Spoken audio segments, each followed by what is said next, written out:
Hey, fourth graders. As we continue our study of Saul from the book of Acts, today we're going to look at Saul's conversion, how Saul got saved. Remember, Saul was persecuting the Christians, storming into houses, arresting people. He was there when Stephen was stoned. So it's quite a big deal here that God has decided to save him and that he is going to put his faith in Christ. But it's going to take quite an event in order for that to happen. So starting off here, we're going to be looking at these questions. As a review from last lesson, what was Saul's attitude towards Christians?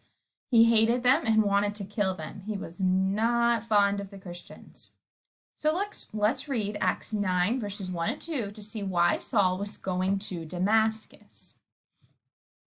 But Saul, still breathing threats and murder against the disciples of the Lord, went to the high priest and asked him for letters to the synagogues at Damascus, so that if he found any belonging to the way, he might bring them bound to Jerusalem.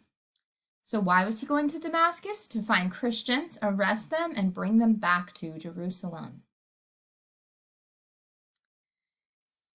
Now it says, "But then, as Saul came close to Damascus, a miracle took place in Saul's life. A light from heaven began to shine around the spot where Saul stood." So he's walking down a road, traveling to this city so that he can arrest Christians that are living in Damascus. Remember, the Christians in Jerusalem had to spread out. They had to move out. So now Saul's going to have to search further to find them. And this event takes place. So let's read Acts, and let's read about here as Saul's on the road to Damascus. "Now, as he went on his way, he approached Damascus, and suddenly a light from heaven shone around him. And falling to the ground, he heard a voice saying to him, 'Saul, Saul, why are you persecuting me?' And he said, 'Who are you, Lord?' And he said, 'I am Jesus, whom you are persecuting. But rise and enter the city, and you will be told what you are to do.' The men who were traveling with him stood speechless, hearing the voice, but seeing no one. Saul rose from the ground, and although his eyes were opened, he saw nothing. So they led him by the hand and brought him into Damascus, and for 3 days he was without sight, neither ate nor drank."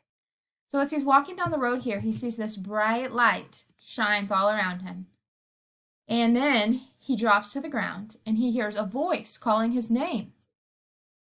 And this voice is asking him, "Why are you persecuting me?" And then Saul says, "Well, who are you?" Now he recognizes that it's somebody with authority because he calls him Lord. And then this voice says, "I am Jesus whom you are persecuting." Jesus spoke to him directly. So gives him this instruction to go into the city. When Saul rises up from the ground, he's blind, cannot see. The Lord had taken away his sight. So as they answer these questions in verse 4, Jesus said, "Why are you persecuting me?" Now that's a little odd because we think, well, Saul was persecuting the Christians. Saul wasn't persecuting Jesus. But by persecuting the Christians, he was persecuting Jesus. And then verse 5, Saul says, "Who are you?" And then Jesus says, "I am Jesus whom you are persecuting." So then in verse 6, he tells him, "Go into the city and you will be told what you need to do." And that's when he finds out that he cannot see. Now, in verse 7, there were some other people there that witnessed this event, but they saw it differently. What did the men who were with Paul see and hear? They heard the sound, but they didn't see anyone. Now, this is important because it means there were witnesses. Now, witnesses help to validate your story. You know that when something happens to you at school, the teacher often asks, who else saw it happen? Because by having witnesses, it can make your story stronger, makes your point of view stronger. It adds validity, is what we say. And so here in this story in the Bible, there's a lot of validity because it wasn't just Saul making up a story that happened to him. There are other people who can say, yeah, this happened. He had witnesses.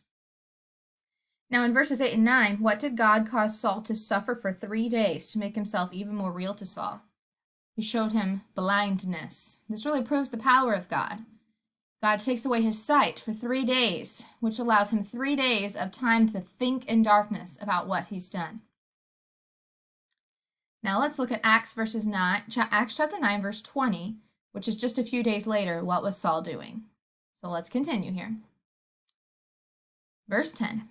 Now there was a disciple at Damascus named Ananias, and the Lord said to him in a vision, Ananias, and he said, Here am I, Lord. And the Lord said to him, Rise and go to the street called Straight, and at the house of Judas look for a man of Tarsus named Saul. For behold, he is praying, and he has seen a vision, a man named Ananias come in and lay his hands on him so that he might regain his sight. But Ananias answered, Lord, I have heard from many about this man, how much evil he's done to your saints at Jerusalem. And here he has authority from the chief priest to bind all those who call on your name. But the Lord said to him, Go, for he is a chosen instrument of mine to carry my name before the Gentiles and kings and children of Israel. For I will show him how much he must suffer for the sake of my name. So Ananias departed and entered the house and laid his hands on him and said, Brother Saul, the Lord Jesus, who appeared to you on the road by which you came, has sent me so that you may regain your sight and be filled with the Holy Spirit. And immediately something like scales fell from his eyes, and he regained his sight, and he rose and was baptized, and taking food he was strengthened. So Saul makes it to Damascus, and he's at this man named Judas's house, and he's blind, and it says he's praying to the Lord, probably to regain his sight. And God gives him a vision and shows him that a man named Ananias is going to come and give him back his sight and probably tell him all about what the Lord had done. So the Lord speaks to Ananias, tells him to go. Ananias doesn't really want to go because he's heard this man named Saul is killing Christians, arresting Christians, and he has heard that he's in Damascus to do the very same thing. But God tells him, no, you're going to go. I have a plan for him, and you're going to go and help him. So in verse 20, it says, For some days he was with the disciples of Damascus, and immediately he proclaimed Jesus in the synagogue, saying, He is the Son of God.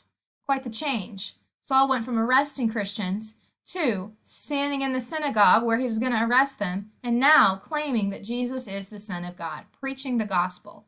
So he went to the city to arrest them, and he ends up right there in the city preaching the gospel and helping them. So a few days later, he was preaching that Jesus was the Son of God. And where was he doing this? In the synagogues. Okay, now tomorrow we're going to look at how he becomes the one who is persecuted. But we're going to also see soon how God is going to change his name from Saul to Paul.